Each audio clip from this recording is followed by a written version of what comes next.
welcome back to another video. Today I'll be making some ocean bar soaps. I have one video when I make the white and blue swirl, and I thought I'll do another one because I created a really nice blend. It's called, well, I call it anyway, Cinna Breeze. So if you watch my other ocean water soap video, I call that combination Ocean Breeze. So it's a combination of essential oils, a blend that I put together.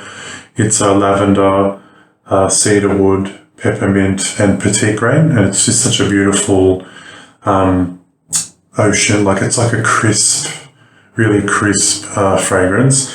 And I was trying to mimic, because I use ocean water, the ocean breeze, especially out in the Central Coast here in New South Wales. When you go further out from the city, the air there is just so crisp. So I wanted to create a scent that resembles that beautiful that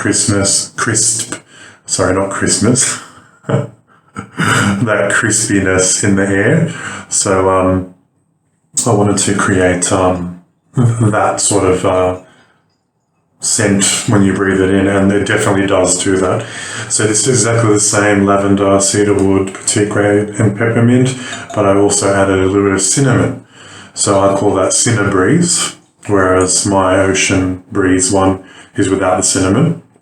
Let's see if I can open that here. So it's exactly like, the beautiful Ocean Breeze with cinnamon undertones, and that's you only need a small amount of cinnamon. 0.3% is plenty, and of course that's the dermal limit for it as well.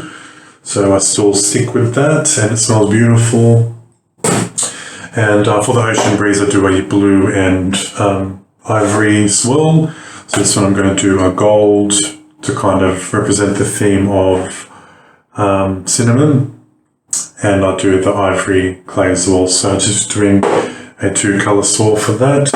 And it does trace fast, so I have to use a whisk. And I'm using these pop-out molds. So for the double oat soap bars I make and the ocean bars, I use these molds. They're quite big, and I quite like them, and actually quite popular as well. So these particular ones, especially this bar, is a nightmare to cut.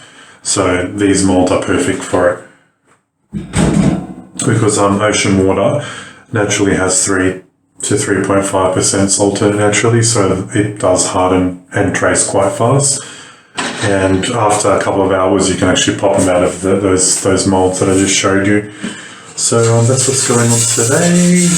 Hopefully everything will behave itself.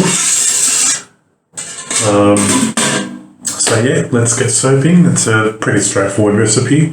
Hopefully it doesn't misbehave too much. And I'll see you at the end.